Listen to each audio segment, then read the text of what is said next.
नमस्कार मित्रों, मैं रामनिवास चौधरी। आज हम पढ़ेंगे अर्थव्यवस्था का एक महत्वपूर्ण टॉपिक, राष्ट्रीय आय, नेशनल इनकम। नेशनल इनकम पढ़ने से पहले हम इसके महत्वपूर्ण फैक्ट के बारे में पढ़ते हैं।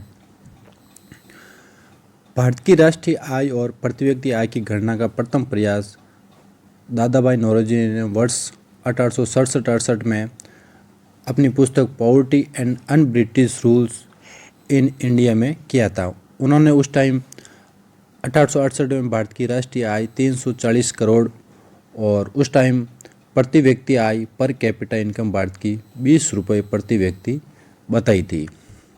उसके बाद प्रथम वैज्ञानिक प्रयास डॉक्टर VKRV राव ने वर्ष 1932 में किया था। स्वतंत्रता प्राप्ति के पश्चात भारत सरकार ने आर्थिक नियोजन के लिए राष्ट्रीय आय का अनुमान लगाने के लिए 4 अगस्त 1949 को प्रोफेसर PC मालानोबिस की अध्यक्षता में राष्ट्रीय आय समिति नियुक्त की। तो यहाँ से एक महत्वपूर्ण प्रश्न बन सकता है कि किसकी समिति में सर्वप्रथम आय समिति का गठन किया गया। तो प्रोफेसर PC मालानोबिस की अध्यक्षता में राष्ट्रीय आय समिति का गठन किया गया। इसके बाद राष्ट्रीय आय के आकलन का कार्य केंद्रीय सांख्यिकी संगठन CSO को सौंपा गया था। राष्ट्रीय प्रतिदर्श सर्वेक्षण संगठन NSSO इस कार्य में केंद्रीय सांख्यिकी संगठन की सहायता करता था। 23 मई 2019 को केंद्र सरकार ने NSSO एवं CSO का विलय करके राष्ट्रीय सांख्यिकी संगठन कार्यालय NSO का गठन किया गया। इस प्रकार केंद्र में मोदी सरकार ने 23 मई 2019 को NSSO और CSO का विलय करके नया एक संगठन बनाया जो राष्ट्रीय आय से संबंधित आंकड़े जारी करता है। उसका नाम है NSO, राष्ट्रीय सांख्यिकी कार्यालय। वर्ष 2014-15 तक राष्ट्रीय आय के आंकड़े प्रचलित मूल्यों तथा 2004-05 के आधार मूल्यों पर जारी किए जाते थे। वर्ष 2014-15 तक जो आधार मूल्य पर जो राष्ट्रीय आय के आंकड़े जारी किए जाते हैं उसका आधार वर्ष था 2004-05 और वर्तमान में राष्ट्रीय आय के आंकड़े 2011-12 स्थिर मूल्य पर जारी किए जाते हैं। यहाँ एक समझने वाली बात है कि राष्ट्रीय आय के आंकड़े दो मूल्यों पर जारी किए जाते हैं, एक प्रचलित मूल्यों पर और दूसरा आधार मूल्यों पर।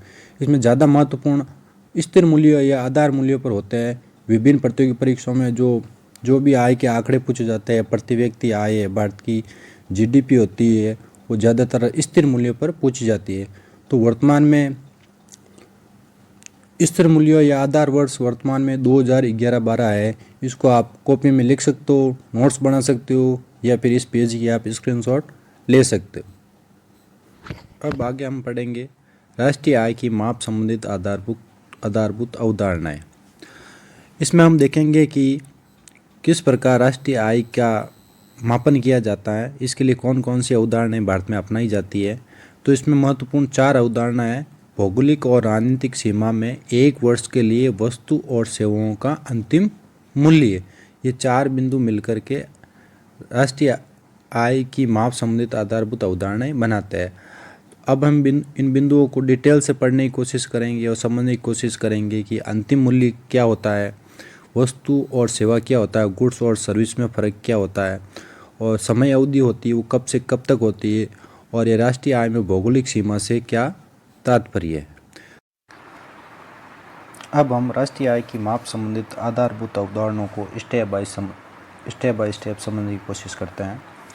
तो पहली इसमें अवधारणा है भौगोलिक और राजनीतिक सीमा। भौगोलिक और राजनीतिक सीमा में निम्न शामिल होते हैं। भौगोलिक और राजनीतिक सीमा में देश की समुद्री सीमा भी शामिल होती है।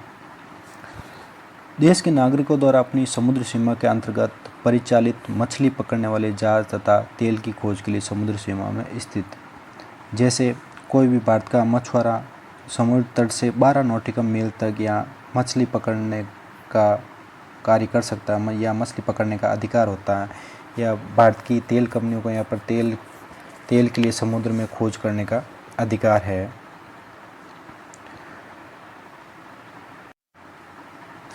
सेकंड पॉइंट, देश के द्वारा अपनी समुद्री सीमा में तथा 2 या 2 से अधिक देशों के सीमा में परिचालित जहाज और वायुयान।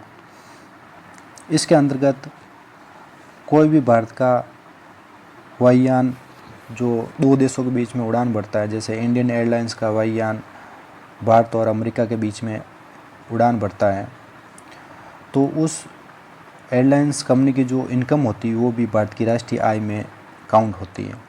तीसरा पॉइंट है विदेशों में स्थित दूतावास और सैनिक अड्डे। जैसे विदेश में किसी भी देश में, अमेरिका या ब्रिटेन, ऑस्ट्रेलिया, किसी भी देश में भारत का अगर कोई दूतावास है तो उस दूतावास को जो इनकम होती है पासपोर्ट, वीज़ा या किसी और थ्रू से, तो वो भी भारत की राष्ट्रीय आय में उसको भी जोड़ा जाता है। राष्ट्रीय आय की माप संबंधित आधारभूत अवधारणा में दूसरा पॉइंट है 1 वर्ष या समय अवधि। भारत में राष्ट्रीय आय की गणना हर वर्ष 1 अप्रैल से 31 मार्च तक 1 वर्ष की अवधि के लिए की जाती है।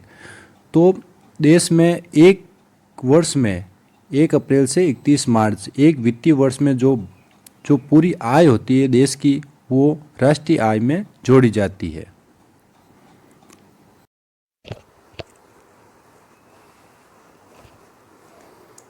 अभी तक हमने आधारभूत अवधारणाओं में भौगोलिक और राजनीतिक सीमा और 1 वर्ष समय अवधि को समझ लिया। अब हम समझने की कोशिश करते हैं वस्तु और सेवाओं में क्या अंतर है। Goods and service. वस्तु का तात्पर्य होता है हमें पैसे के बदले भौतिक रूप से कुछ न कुछ सामग्री प्राप्त होती है या कोई वस्तु प्राप्त होती है, उसे हम वस्तु बोल सकते हैं। जैसे हम मार्केट में जाते हैं सब्जी खरीदने के लिए, तो हमें पैसे के बदले में सब्जी प्राप्त होती है, तो भौतिक रूप से हमें कुछ न कुछ प्राप्त हो रहा है, तो वस्तु की श्रेणी में आता है। जैसे आप कंप्यूटर खरीद रहे हैं तो कंप्यूटर दुकान पे जाते हैं, हम पैसे के बदले में हम कंप्यूटर लेते हैं, तो भौतिक रूप से हमें कंप्यूटर प्राप्त होता है। दूसरा आता है सेवा, सर्विस। सर्विस से तात्पर्य होता है, सेवा से तात्पर्य होता है कि हमें पैसे के बदले में सेवा प्राप्त होती है, ना कि भौतिक रूप से कोई वस्तु प्राप्त होती है। जैसे हम कोचिंग जाते हैं तो कोचिंग में हम पढ़ने जाते हैं तो हम फीस पे करते हैं, उस फीस के बदले में हमें पढ़ाया जाता है, ना कि कोई हमें वस्तु प्रदान की जाती है, तो वो सेवा की श्रेणी में आता है। दूसरा हम उदाहरण समझने की कोशिश करेंगे परिवहन के साधन। जैसे हम ट्रेन, बस, रेल में कहीं बैठ करके जाते हैं तो हम उसका किराया पे करते हैं, उस किराए के बदले में हमें सेवा प्रदान की जाती है, ना कि हम उस ट्रेन या बस को खरीदते हैं, तो हमें एक प्रकार की सेवा प्रदान होती है। तीसरा उदाहरण से हम समझने की कोशिश करेंगे, जैसे ब्यूटी पार्लर होता है। ब्यूटी पार्लर में लड़कियां मेकअप करवाने जाती है, तो उस मेकअप के बदले में उसको पे करना पड़ता है, ना कि उन्हें भौतिक रूप से कोई न कोई वस्तु प्राप्त होती है। अब आप आसानी से समझ गए होंगे कि सेवा और वस्तु में क्या अंतर होता है। अब हम चौथा पॉइंट पढ़ेंगे, अंतिम मूल्य। अंतिम मूल्य से तात्पर्य होता है किसी वस्तु का निर्माण होने के बाद जो उसका अंतिम मूल्य निर्धारित किया जाता है उससे है, न कि प्राथमिक या मध्यम मूल्य से होता है। जैसे एक मकान बनता है तो उस मकान में अनेक प्रकार की सामग्री लगती है, ईंटें, सरिया, मजदूरी, अनेक प्रकार की सामग्री लगती है। उसके बाद मकान तैयार होता है, तो हम मकान खरीदने जाते हैं तो हम उस मकान की कीमत पे करते हैं, ना कि ईंटें और सरियों की अलग अलग कीमत करते हैं, क्योंकि इसमें दोहरी गणना हो सकती है। दोहरी गणना से बचने के लिए अर्थव्यवस्था में हमेशा अंतिम मूल्य को ही जोड़ा जाता है। दूसरे उदाहरण से हम समझने की कोशिश करते हैं, जैसे हमें HP कंपनी का कंप्यूटर खरीदना है, तो HP कंपनी के कंप्यूटर में इंटेल कंपनी का प्रोसेसर लग सकता है, विंडो लगता है, विंडो 10 लगता है, ये भी एक विंडो अलग कंपनी है। तो अनेक अलग अलग कंपनियों की सामग्री लग करके एक कंप्यूटर बनता है। तो हम कंप्यूटर खरीदने जाते हैं तो हम उस कंप्यूटर की कीमत पे करते हैं अंतिम रूप से, ना कि उसमें लगने वाली सामग्री की अलग अलग कीमत पे करते हैं। अब हम YouTube के अगले वीडियो में national income, GDP, GNP, NDP और NNP को बहुत ही डिटेल में सरल भाषा में समझने का कोशिश करेंगे, जिससे कि परीक्षा में आपका एक भी सवाल मिस न हो। इसलिए चैनल को लाइक और सब्सक्राइब कर ले, जिससे अगला वीडियो आपसे मिस न हो।